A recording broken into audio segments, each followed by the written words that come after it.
사리푸타 장로와 모갈라나 장로의 출가. 부처님께서 세상에 출현하시기 전에 라자가로부터 그리 멀지 않은 곳에 우빠티사 마을과 꼴리타 마을이 있었다. 어느 날 우빠티사 마을에 사는 루빠사리라는 바라문 여인이 아이를 가지게 되었고, 동시에 꼴리타 마을에 사는 목갈리라는 바라문 여인도 아이를 가졌다. 이 두 집안은 선조 7대를 내려오는 동안 깊고 돈독한 우정을 유지하고 있었다. 그들은 산모와 태아를 보호하려고 정성을 기울였다. 마침내 달이 차서 두 여인은 아이를 낳았다. 아이의 이름을 짓는 날 루빠사리 부인의 아들은 우빠티사 마을의 가장 유명한 가문이었으므로 아들을 우빠티사라고 지었고, 목갈리 부인의 아들은 꼴리타 마을의 가장 유명한 가문이었으므로 꼴리타라고 이름 지었다. 두 아이는 자라서 모든 학문과 기회를 두루 섭렵하고 익혔다. 소년 우빠티사가 강이나 동산으로 놀러 나갈 때는 언제나 500대의 황금마차와 500명의 아이들이 따라다녔고, 꼴리타에게도 500대의 황금수레와 500명의 아이들이 따라다녔다. 라자가에는 해마다 산 정상에서 열리는 축제가 있었다. 두 젊은이는 그들을 위해 준비되어 있는 긴 의자에 앉아 축제를 바라보며 웃기는 장면이 나오면 웃고, 깜짝 놀라게 하면 놀라고, 재주를 잘 부리는 사람에게는 상을 주며 축제를 즐겼다. 이렇게 여러 날을 보내다가 어느 날 지혜가 생기자 웃겨도 웃지 않고, 깜짝 놀라게 해도 놀라지 않고, 잘하는 사람에게도 상을 주지 않았다. 왜 우리가 이런 무의미한 것을 구경해야 하지? 100년이 다 지나가기 전에 이 많은 사람들도 죽어 땅속으로 사라질 텐데, 지금 웃고 즐길 시간이 어디 있는가? 우리 차라리 해탈의 길을 찾는 것이 낫지 않을까? 이런 생각으로 한참을 앉아 있다가 꼴리타가 우빠티사에게 말했다. 친구 우빠티사여, 자네는 전처럼 즐거워하거나 기뻐하지 않고 오히려 우울한 표정을 짓고 있는데 무슨 생각을 하고 있나? 친구 꼴리타여, 축제가 도대체 무슨 의미가 있을까? 이런 세상사가 부질없는 짓이 아닐까? 이런 무의미한 삶에서 벗어나 진리를 찾아 떠나볼까 생각 중일세. 그런데 자네는 왜 그렇게 침울한 표정을 짓고 있나? 꼴리타도 같은 생각을 하고 있다고 말하자 우빠티사가 말했다. 우리는 참으로 똑같은 생각을 하고 있었네. 우리 함께 출가해서 해탈의 길을 찾도록 하세. 하지만 누구 문화로 출가하면 좋을까? 그때 유행자 산자냐가 많은 제자들을 거느리고 라자가에 살고 있었다. 우리 산자냐 밑으로 출가하도록 하세. 두 젊은이는 자신들을 따르는 500명의 젊은이들을 집으로 돌려보내며 말했다. 마차와 수레를 가지고 집으로 돌아가게나. 그리고 남아있는 500명의 청년들과 함께 산자냐 문화로 출가하여 사문이 되었다. 그들이 자신의 문화로 출가하자 산자냐는 부귀와 명성을 누리기 시작했다. 며칠 지나지 않아서 두 젊은 제자는 스승이 가르치는 교리와 수행의 경계를 넘어서 버렸다. 스승이 여시오, 이것이 당신께서 알고 있는 전부입니까? 아니면 다른 가르침이 남아 있습니까? 이것이 전부다. 더 이상 그대들에게 가르칠 것이 없다. 그대들은 내가 알고 있는 모든 것을 다 배웠다. 우빠티사와 꼴리타는 실망했다. 스승의 말씀이 사실이라면 더 이상 이곳에 남아있는 것은 무의미한 일이다. 우리는 윤회에서 벗어나는 길을 찾기 위해 출가했는데 이 스승에게선 더 이상 얻을 게 없구나. 잠부디바는 넓고 스승은 많다. 마을과 읍과 성과 도시를 돌아다니며 진정한 가르침을 찾아보자. 어디선가 틀림없이 해탈의 길을 가르쳐줄 스승을 만나게 될 것이다. 그때부터 둘은 사문이든 바라문이든 깨달은 사람이 있다는 소문이 들리면 그곳으로 달려가서 문답을 주고받았다. 그러나 우빠티사와 꼴리타가 한 질문에 그들은 대답하지 못했고 그들이 한 모든 질문에 우빠티사와 꼴리타는 쉽게 대답했다. 둘은 잠부디바를 온통 헤집고 돌아다녔지만 결국 아무런 소득 없이 집으로 돌아오고 말았다. 헤어지기 전에 우빠티사가 꼴리타에게 말했다. 친구 꼴리타여, 우리 중에 깨달음을 먼저 얻은 사람이 다른 사람에게 반드시 알려주기로 하세. 이렇게 약속하고 둘은 헤어졌다. 이때 부처님께서는 이곳저곳 유행하시다가 라자가에 도착하시어 빈비사라 왕이 보시한 웰루아나 사원에 머무르고 계셨다. 부처님께서는 60명의 아라한에게 널리 유행하면서 법을 전하게 하셨다. 나아가라 비구들이여, 가서 법을 설하고 가르쳐라. 5비구 중 한 명인 아사지 장로가 라자가로 돌아와서 웰루아나 사원의 숙소를 정하고 다음날 가사와 바루를 들고 탁발을 위해 라자가에 들어섰다. 바로 그날 아침 우빠티사는 아침을 일찍 먹고 집을 나섰다가 아사지 장로의 엄숙한 용모와 거룩하고 위험 있는 거동을 보고 감동을 받았다. 전에 이런 사문을 본 적이 없다. 그는 아마 아라한이거나 아라한의 길에 들어선 사람일 것이다. 그에게 다가가서 형제여, 그대는 누구에게 출가하였습니까? 누가 그대의 스승입니까? 누구의 가르침을 따르고 있습니까? 라고 물어보는 것이 어떨까? 그러나 그가 지금 탁발 중이라는 데 생각이 미쳤다. 저분은 지금 이 집 저 집 돌아다니며 탁발하는 중이다. 저분에게 질문하기에 적당한 시간이 아니다. 발자국을 조용히 따르다 보면 질문할 기회가 올 것이다. 아사지 장로가 탁발을 마치고 어떤 장소에 가서 앉으려고 하자 우빠티사는 재빨리 자신의 깔개를 깔아드렸다. 장로가 자리에 앉아 식사를 마치자 우빠티사는 자신의 물병을 장로에게 올렸다.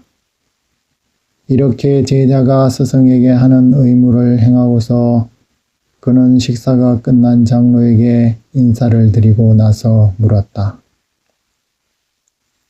보시오, 당신의 감가는 매우 청정하며 피부는 맑고 깨끗합니다. 보시오, 당신은 누구에게 출가하였으며 당신의 스승은 누구이며 누구의 법을 따르고 있습니까? 장로는 생각했다. 이 사문은 우리의 가르침에 호감을 가지고 있는 것 같지 않다. 이 사문에게 불법의 심오함을 보여주어야겠다. 장로는 먼저 겸손하게 자신은 단지 초심자라고 설명했다. 보시오, 저는 초심자이고 출가한 지 얼마 되지 않아 법과 율에 대해 배움이 짧습니다. 그래서 부처님의 가르침을 자세히 가르쳐 줄 수 없고 간략한 의미만 말할 수 있을 뿐입니다. 저는 우빠티사라는 유행자입니다. 많든 적든 능력껏 말씀해 주십시오. 저는 하나를 알면 천을 꿰뚫어 아는 능력이 있습니다. 우빠티사는 이렇게 말하면서 실을 읊었다. 많든 적든 말씀해 주소서. 오직 핵심만을 말씀해 주소서. 저에게 필요한 것은 핵심일 뿐 많은 말이 무슨 소용이리요. 장로는 이에 응답하여 개송의 첫 구절을 읊었다. 모든 것이 일어나는 데는 원인이 있다네. 부처님께서는 원인에 대해 말씀하신다네. 우빠티사는 이 첫 구절을 듣는 순간 곧바로 수다원을 얻었다. 그는 수천 가지로 그 의미를 유추해냈던 것이다. 그가 수다원가를 얻자 장로는 곧바로 두 번째 구절을 읊었다. 원인이 소멸한 열반에 대해서도 부처님께서는 또한 말씀하신다네. 우빠티사는 두 번째 개송을 듣고 나서 더 높은 깨달음을 얻지 못했다. 내가 더 높은 도가를 성취하지 못하는 데는 이유가 있을 것이다. 우빠티사는 이렇게 생각하며 장로에게 물었다. 더 이상 법을 설하지 않으셔도 됩니다. 이것으로 충분합니다. 장로님의 스승께서는 어디에 살고 계십니까? 보시오, 저의 스승은 웰루아나에 머물고 계십니다. 장로님께서는 먼저 가십시오. 저에게는 깨달음을 먼저 얻은 사람이 상대방에게 알려주기로 약속한 친구가 있습니다. 먼저 그에게 가서 약속을 지켜야 합니다. 저는 친구와 함께 곧바로 장로님의 뒤를 따라 부처님께 가겠습니다. 우빠티사는 장로의 발 아래 오체 투지로 삼배를 드리고 오른쪽으로 세 바퀴 돌아 최상의 존경심을 표하고 나서 친구 꼴리따에게 갔다. 꼴리따는 우빠티사가 멀리서 오는 것을 보고 생각했다. 오늘 버체의 얼굴빛은 예전의 얼굴빛이 아니다. 그는 깨달음을 얻었으니 틀림없다. 그가 우빠티사에게 깨달음을 얻었는지 묻자 우빠티사가 대답했다. 버치여, 그렇다네. 나는 깨달음을 얻었다네. 우빠티사는 아싸지 장로가 읊었던 개송을 똑같이 반복했다. 이 개송 끝에 꼴리따도 수다원가를 얻었다. 꼴리따가 기쁨에 가득 찬 목소리로 물었다. 보시오, 우리의 부처님은 어디에 계시는가? 보시오, 웰루아나에 계신다네. 우리의 스승 아싸지 장로께서 알려주셨네. 보시오, 어서 부처님을 뵈러 가세나. 우빠티사에게는 항상 스승을 깊이 존경하는 아름다운 마음씨가 있었다. 우리의 스승 산자냐에게 알려주도록 하세나. 우리가 깨달음을 얻었다고 말일세. 그의 마음이 깨어 있다면 이해할 것이고 이해하지 못한다 해도 우리가 하는 말이 진실이라는 것을 믿을 것일세. 그래서 부처님의 설법을 듣게 되면 그도 도와 가를 얻게 될 거야. 둘은 산자냐에게 갔다. 산자냐는 둘이 오는 것을 보고 말했다.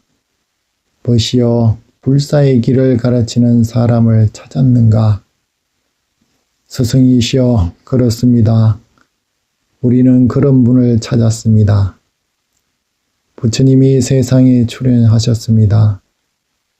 법이 출현하고 승가가 출현하였습니다. 당신은 쓸모없고 핵심도 없는 곳에서 헤매고 있습니다. 그러니 우리와 함께 부처님께 기합시다. 그대들이나 가시게 난 갈 수가 없네. 이유가 무엇입니까? 많은 사람들에게 존경받는 스승으로 살다가 다시 남의 제자가 된다는 것은 견딜 수 없는 일일세. 마치 큰 항아리가 조그만 물그릇이 되는 것과 같다네. 그러니 내가 남의 제자가 된다는 것은 있을 수 없는 일일세. 스승이시여, 그렇게 생각해서는 안 됩니다. 보시오, 걱정 말고 그대들이나 가도록 하시게. 난 절대 가지 않겠네. 스승이시여, 부처님께서 세상에 출현하신 그 순간부터 사람들이 부처님께 가서 향과 화환을 올리며 삼배를 올리고 있습니다. 우리도 부처님께 갑니다. 당신은 왜 가지 않으려는 겁니까? 보시오, 이 세상에는 현명한 자가 많은가 아니면 어리석은 자가 많은가? 스승이시여, 어리석은 자는 많고 현명한 자는 적습니다. 보시오, 현명한 자는 현명한 사문 곧다마에게 갈 것이고 어리석은 자는 나에게 올 걸세. 그대들은 어서 가보게. 나는 절대 가지 않겠네. 스승이시여, 당신은 유명한 스승이 될 것입니다. 둘은 그렇게 말하면서 떠나갔다. 둘이 떠나자 산자야의 해중은 깨어지고 숲은 텅 비어버렸다. 산자야는 제자들이 떠난 텅 빈 숲을 보고 뜨거운 피를 토했다. 500명의 제자들이 모두 두 사람을 따라 나섰다가 아직 산자야에게 믿음을 가지고 있는 250명은 되돌아갔고 두 사람이 제자로 받아들였던 250명은 두 사람을 따라 웰루아나로 향했다.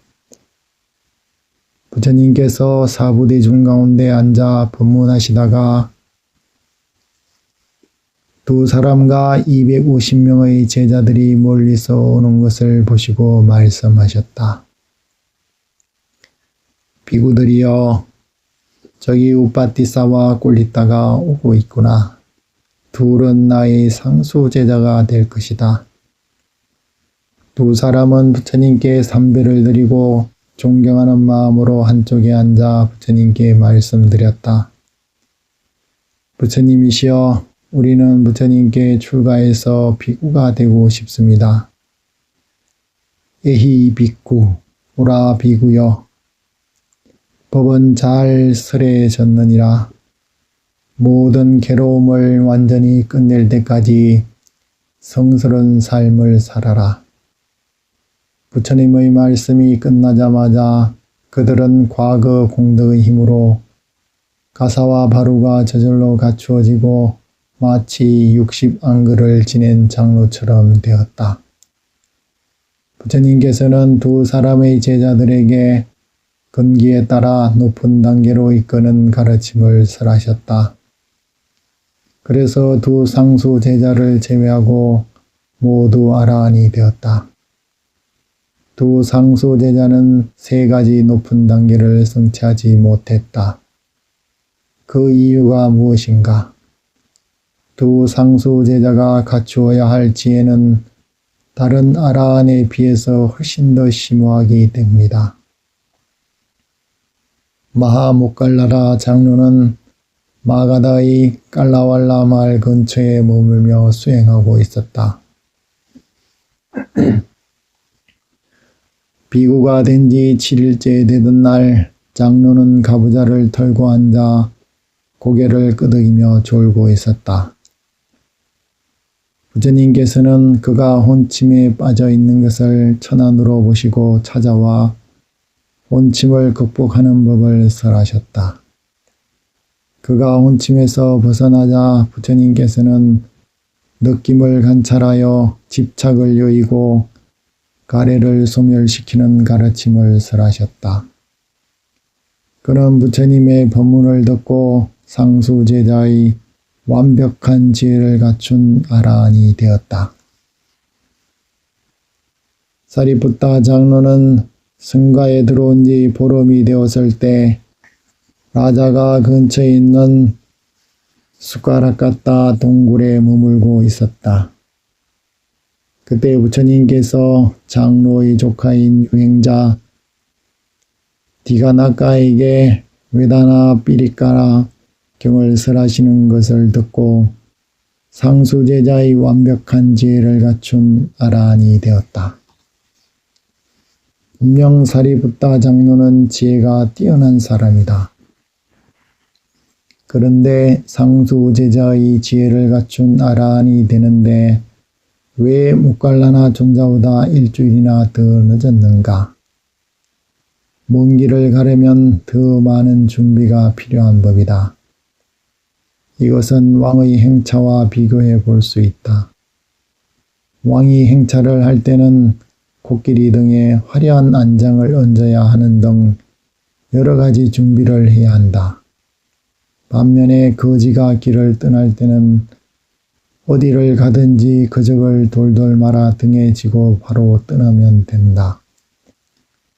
그날 저녁 그림자가 길게 들이우고 있을 때 고타마 부처님 생전에 단 한 번 있었던 제자들의 대집회가 윌루와나에서 열렸다.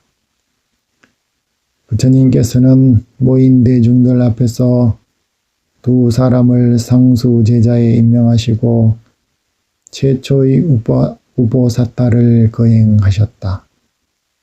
비구들은 불만족스러운 얼굴로 서로에게 말했다. 부처님께서는 영광스러운 상수 제자의 자리를 주는 데 있어서 편애하고 계십니다. 상수 제자를 임명하려면 가장 먼저 출가한 사람, 즉 오비구에게 우선권을 주는 것이 합당하지 않을까요? 그들이 관심을 보이지 않으면 야사와 54명의 친구들에게 우선권을 주는 것이 합당하지 않을까요? 그들이 양보한다면 30명의 젊은이들에게 우선권을 주는 것이 합당하지 않을까요? 그들이 이의가 없다면 우루엘라 가사파, 나디 가사파, 가야 가사파의 삼형제에게 우선권을 주는 것이 합당하지 않을까요? 이 모든 비구들에게 우선권을 주지 않고 가장 나중에 출가한 사람을 상수 제자 자리에 앉힌다면 이것은 부처님께서 편애한다고 밖에 볼 수 없습니다. 부처님께서 다가와 물으셨다. 비구들이여 무엇을 토론하고 있는가? 비구들이 솔직하게 말씀드리자 부처님께서 말씀하셨다. 비구들이여 나는 이런 영광스러운 자리를 주는 데 있어서 편애하지 않는다. 어느 누구든지 간에 그가 전생에 어떤 서원을 세웠는지에 따라 영예를 주는 것이다. 안냐 꼰단냐는 9번에 걸쳐서 첫 수확한 곡식을 공양 올리면서 상수 제자가 되겠다는 서원을 세우지 않았다. 그는 반면에 모든 사람들보다 가장 먼저 아란과를 얻겠다고 서원을 세웠을 뿐이다. 부처님이시여, 두 상수 제자는 어떤 공덕을 지었습니까? 그들은 상수 제자가 되고자 하는 서원을 세웠다. 사리푸타는 현겁으로부터 1아승직업과 10만 대급 전에 거부장자인 바라문 가정에 태어났다. 그때 그의 이름은 사라다였다. 모갈라나도 거부장자의 가정에 태어나 시리왔다라는 이름을 가지게 되었다. 두 소녀는 어렸을 적부터 함께 흙바닥을 뒹굴며 놀던 소꿉친구였다. 사라다는 아버지가 돌아가시자 거대한 유산을 상속받았다. 어느 날 그는 조용한 곳으로 가 홀로 앉아서 생각에 잠겼다. 나는 이 세상의 삶에 대해서만 알 뿐 저 세상에 대해서는 전혀 알지 못한다. 태어난 모든 사람은 결국 죽는다. 나는 출가하여 해탈의 길을 구해야겠다. 그는 친구에게 가서 말했다. 친구 시리왔다여, 나는 출가하여 해탈의 길을 찾고자 하네. 나와 함께 출가하지 않으려나? 친구여, 나는 출가할 수 없다네. 자네 혼자 출가하게나. 사라다는 홀로 생각했다. 아무도 저 세상으로 가는 길에 함께 가지 않는다. 친구도 친척도 함께 가지 않는다. 자기가 지은 업만이 자기를 따른다. 그는 재물 창고를 활짝 열어 제치고 모든 재산을 가난한 자, 여행자, 거지들에게 보시하였다. 그는 산골짜기에 들어가 사문의 삶을 살아갔다. 처음에는 1명, 2명, 3명이 그를 따라 생활하기 시작하더니 나중에는 많은 사람들이 모여들어 커다란 사문을 이루었다. 결국 한 사원에서 7만 4천 명의 결발 수행자가 함께 생활하게 되었다. 사라다는 오신통과 팔선정을 증득하였다. 그는 이 결발 수행자들에게 선정 수행을 단계적으로 가르쳐 결국 그들 모두 오신통과 팔선정을 갖추게 되었다. 이때 아노마다시 부처님이 세상에 출현하셨다. 그의 도시는 짠다와띠였고 아버지는 왕족 계급의 야사완따였고 어머니는 야소다라였다. 부처님의 보리수는 아쭈나 나무였고 이사바와 아노마가 상수 제자였고 와루나가 시자였고 순다라와 수마나가 상수 비군이었다. 부처님의 수명은 10만 년이었고 신장은 58자였다. 부처님은 전생의 공덕으로 몸에서 빛이 12요자나까지 비추었고 10만 명의 비구를 거느렸다. 어느 날 이른 새벽에 부처님께서 대연민 산매에서 나와서 천안으로 세상을 두루 살펴보시다가 사라다를 보고 앞으로 일어날 일을 예측하셨다. 내가 오늘 사라다에게 가서 법을 설한다면 사라다는 첫 번째 상수 제자가 되겠다는 서원을 세울 것이고 그의 친구 시리와따 장자는 두 번째 상수 제자가 되겠다는 서원을 세울 것이다. 그리고 이 본문 끝에 사라다가 데리고 있는 7만 4천 명의 결발 수행자들은 모두 아라한이 될 것이다. 그러니 마땅히 가서 법을 설하리라. 부처님께서는 가사와 바루를 들고 누구에게도 알리지 않고 사자처럼 홀로 가면서 생각했다. 사라다에게 내가 붓다라는 것을 알게 해 주리라. 사라다의 제자들이 과일을 따기 위해 숲으로 들어가고 없을 때 부처님은 공중으로 날아가서 사라다가 보는 앞에서 땅으로 내려섰다. 부처님의 신통력과 거룩한 모습을 보고 사라다는 옛날부터 전해 내려오는 위대한 사람의 특징을 이야기하는 베다의 구절을 머리에 떠올렸다. 이런 특징을 가진 사람은 세 속에 산다면 전륜성왕이고 출가자의 삶을 산다면 윤회를 끊어버리고 일체지를 갖춘 붓다이다. 그는 부처님에게 다가가서 오체투지로 삼배를 올리고 자리를 만들어 거언했다.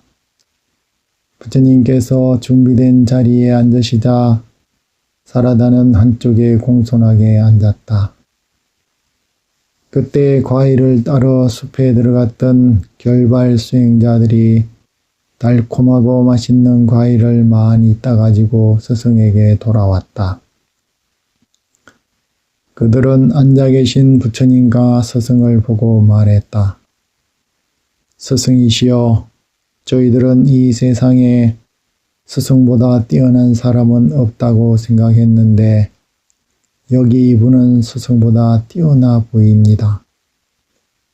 벗들이여, 뭐라고 말하는가? 그대들은 겨자씨를 6만 8천 요자나 높이의 수미산에 비교하고 있는가?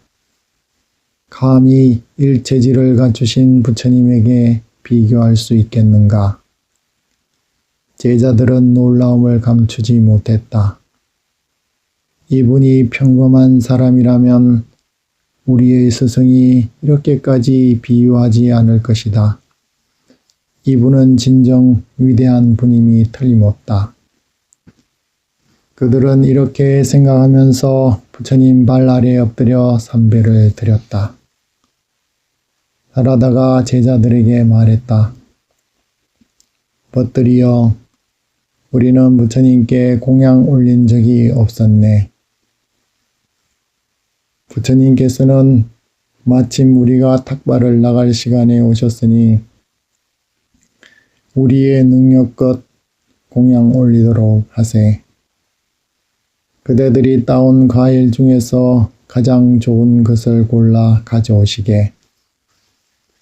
사라다는 제자에게 과일을 가져오게 해서 손수 물에 씻어 부처님 바루에 담아드렸다. 부처님께서 과일을 받아들자 신들이 천상의 맛과 향을 과일에 불어넣었다. 사라다는 또한 마실 물을 글러 부처님께 올렸다. 부처님께서 공양을 끝내시자 사라다는 제자들을 모두 불러 모아 함께 부처님 앞에 앉았다. 부처님께서 이렇게 생각하셨다. 나의 두 상수 제자와 비구들을 여기로 오게 해야겠다. 곧 두 제자가 10만의 아라한을 데리고 와서 부처님께 삼배하고 공손하게 한쪽에 앉았다.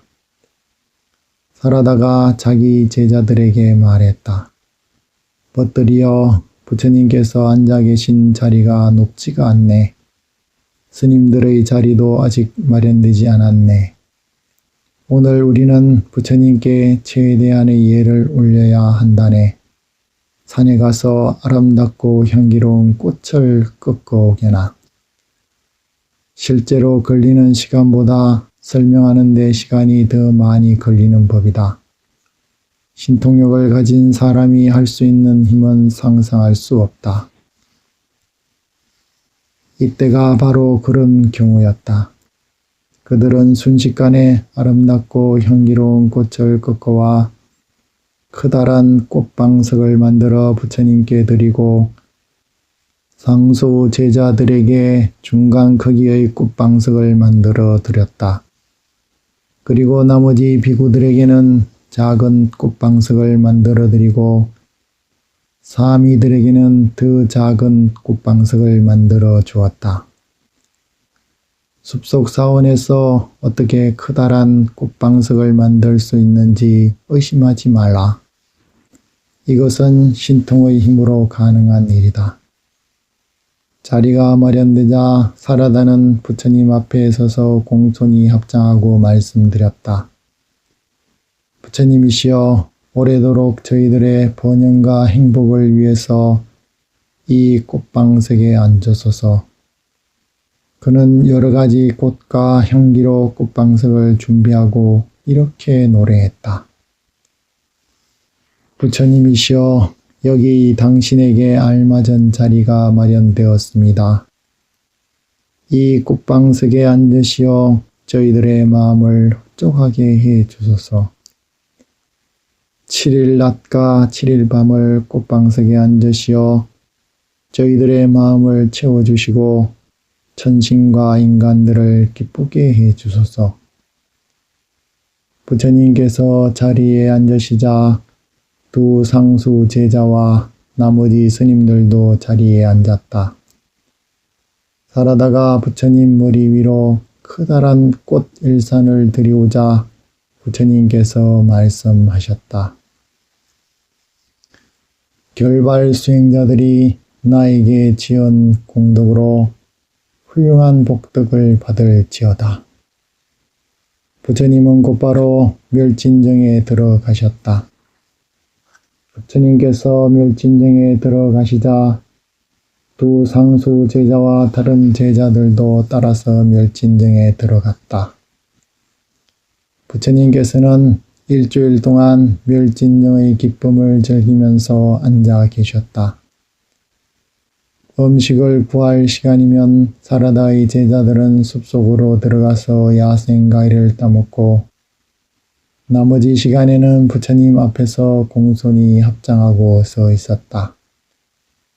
그러나 사라다는 음식을 구하러 가지 않고 부처님 머리 위로 꽃 일산을 들이우고 서 있으면서 기쁨과 행복감 속에 일주일을 보냈다. 부처님께서 멸진정에서 나오시자 오른쪽에 앉아있는 첫째 상수 제자에게 말씀하셨다.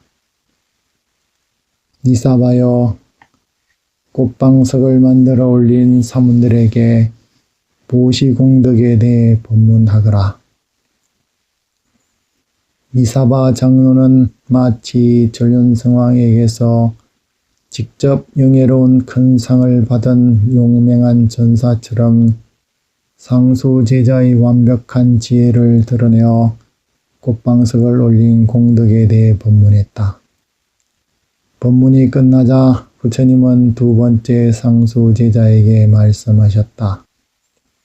그대도 사문들에게 법문하여라. 두 번째 상수 제자인 아노마 장로가 부처님의 가르침인 삼장을 인용해서 법을 설했다. 두 상수 제자가 법을 설했지만 한 명의 결발 수행자도 법에 대한 이해를 얻지 못했다. 그래서 부처님께서는 붓다의 무한한 힘을 드러내어 법문하셨다. 법문이 끝나자 사라들을 제외한 모든 결발 수행자들은 아라한이 되었다. 부처님은 손을 내밀며 에히 비쿠라고 말씀하시자 그들은 바로 머리카락과 수염이 사라지고 비구 발물이 갖추어지면서 비구가 되었다. 왜 사라다는 아라한이 되지 못하였을까? 그때 그는 다른 생각을 하고 있었기 때문이었다. 그가 상수 제자의 자리 옆에 앉아 있을 때 첫 번째 상수 제자가 완벽한 상수제자의 지혜를 드러내면서 법문하였다. 상수제자의 법문을 듣는 순간 그에게 이런 생각이 떠올랐다. 오, 미래의 새로운 부처님께서 세상에 나셨을 때 이 상수제자처럼 나도 상수제자가 되고 싶다. 그는 이런 생각을 하느라 부처님의 법문에 정신을 집중하지 못하여 아라한가를 성취할 수 없었다. 사라다는 부처님께 삼배를 올리고 두 손을 합장하고 말씀드렸다. 부처님이시여, 교단에서 부처님 우측에 앉은 비구를 뭐라고 부릅니까? 그는 내가 법륜을 굴릴 때 나를 도와 법륜을 굴리는 비구이다. 그는 제자들이 얻을 수 있는 최고의 지혜에 도달한 사람이다. 그는 16가지 지혜를 갖춘 사람이다. 그래서 나의 교단에서 그를 상수제자라고 부른다. 부처님이시여, 저는 부처님을 존경하는 마음에서 일주일 동안 꽃 일산을 부처님 머리 위로 들이우고 서 있었습니다. 저는 이 공덕으로 재석 천왕이나 범천으로 태어나고 싶지 않습니다. 단지 미래의 부처님 아래에서 상수 제자가 되기를 발언합니다.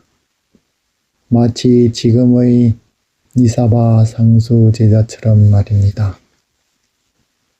사라다가 이렇게 서문을 세우자 부처님은 미래를 보는 지혜로 사라다의 미래를 살펴보셨다.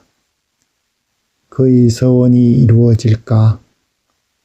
부처님께서는 셀 수 없이 먼 미래를 살펴보시다가 1아성직업하고도 10만 대급이 지난 뒤에 그의 서원이 이루어진다는 것을 아셨다.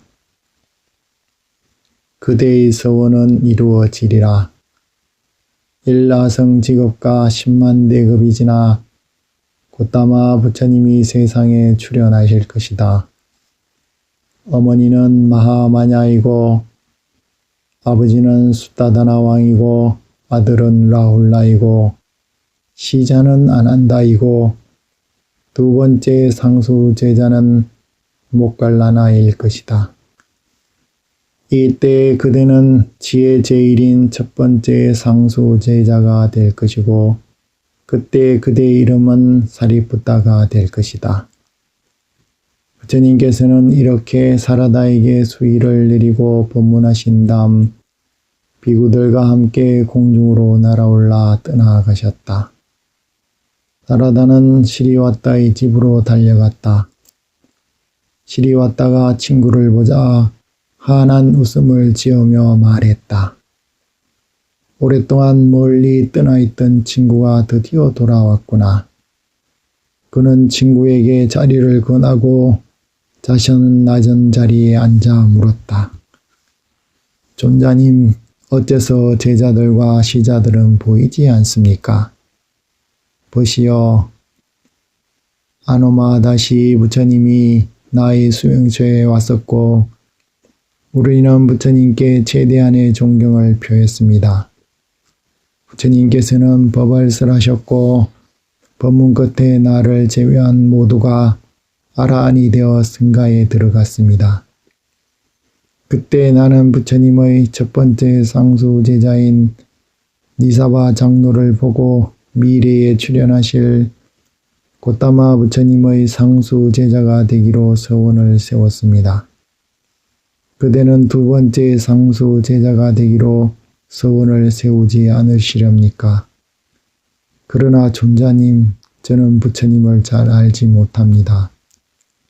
내가 부처님께 말씀드릴 테니 그대는 공양 올릴 준비나 하십시오. 시리와타는 친구의 말에 따라 법왕이신 부처님께 존경심을 표하려고 마당 한가운데를 평평하게 다지고 모래를 뿌리고 5 종류의 꽃을 뿌렸다. 그리고 그 위에 청년으로 지붕을 만든 천막을 세우고 부처님과 비구들의 자리를 마련했다. 그는 풍부한 음식과 공약물을 준비하고 사라다에게 부처님을 초청하라고 말했다. 사라다는 부처님과 비구들을 초청하여 시리와타의 집으로 모시고 가서 천막으로 안내했다. 시리와타는 마중을 나와서 부처님의 가사와 바루를 받아들고 천막으로 안내해서 의자를 제공하고 마실 물을 올리고 가장 훌륭한 음식을 올렸다. 공양이 끝나자 시리와타는 고급스런 가사를 보시하고 부처님께 요청했다. 부처님이시여, 이렇게 부처님과 스님들을 초청하여 공양 올리는 것은 훌륭한 지위를 얻을 목적 때문입니다. 저에게 크다란 자비를 베푸시어 일주일 동안 이곳에 머무르시기 바랍니다. 부처님께서는 은혜를 베풀어 일주일 동안 머물렀고 시리와타는 맛있는 음식을 만들어 올렸다. 일주일 동안 공양 올리고 나자 시리와타는 부처님께 삼배를 드리고 공손하게 합장하고서 부처님께 말씀드렸다. 부처님이시여, 제 친구 사라다는 미래 부처님의 상수 제자가 되겠다는 소원을 세웠다고 합니다. 저도 또한 같은 부처님의 두 번째 상수 제자가 되기를 바라납니다. 부처님께서는 미래를 내다보고 그의 소원이 이루어지는지 살펴보시고 이렇게 수기를 내리셨다. 1아성 직업과 10만 대급이 지나 그대는 곧다마 부처님의 두 번째 상수 제자가 되리라. 부처님의 수기를 듣자 시리와타는 가슴 가득 기쁨이 차올라오는 것을 느꼈다. 부처님께서는 법문하시고 비구 대중들과 함께 사원으로 돌아가셨다. 비구들이여, 이것이 나의 아들 사리푸타와 마하모갈라나가 그때 세운 서원이다. 둘은 자신들이 세운 서원에 따라 이 영광을 얻은 것이지 내가 두 사람을 편애하여 상수 제자에 임명하는 것이 아니다. 부처님께서 이렇게 법문을 마치시자 두 상수 제자는 부처님께 절을 올리고 말씀드렸다. 부처님이시여, 우리가 출가하기 전 장자의 신분이었을 때 산 정상에서 하는 축제에 참여하고 있었습니다. 그들은 그때부터 최근에 아사지 장로를 만나 수다원가를 얻을 때까지 일어난 일을 전부 말씀드렸다. 부처님이시여, 우리는 스승인 산자냐에게 가서 그의 견해의 얕음을 지적하고 부처님께 기이하면 고귀한 진리를 깨달을 수 있다고 설명하면서 부처님께 같이 가자고 했습니다. 그러나 그는 남의 제자가 되어 살아가는 것은 마치 큰 항아리가 조그만 물그릇이 되는 것과 같다고 하면서 죽어도 남의 제자가 될 생각이 없다고 말했습니다. 그래서 저희들은 많은 사람들이 모두 손에 꽃과 향을 들고 부처님께 존경을 표하려고 가는데 당신은 어떻게 하시려고 그러십니까? 라고 물었습니다. 그는 이 세상의 어리석은 자와 현명한 자 중에서 누가 더 많으냐라고 반문하기에 우리는 그야 어리석은 자가 많지요 라고 대답했습니다. 그는 그러면 현명한 자는 현명한 사문 곧다마에게 가도록 하고 어리석은 자는 나에게 오게 하라고 말했습니다. 부처님이시여, 그는 그렇게 말하면서 여기로 오는 것을 거절했습니다. 부처님께서 이 이야기를 듣고 나서 말씀하셨다. 비구들이여, 산자야는 사견을 고집하고 껍질을 본질로, 본질을 껍질로 여긴다. 너희들은 지혜롭게 본질을 본질로, 껍질을 껍질로 알고 껍질을 버리고 본질을 받아들여라. 이렇게 말씀하시면서 부처님께서는 개송을 읊으셨다. 껍질을 본질로 여기고 본질을 껍질로 보는 이는 삿된 견해를 가졌기에 본질을 얻을 수 없으리라. 본질을 본질로 알고 껍질을 껍질로 보는 이들은 바른 견해를 가졌기에 본질을 얻을 수 있으리라.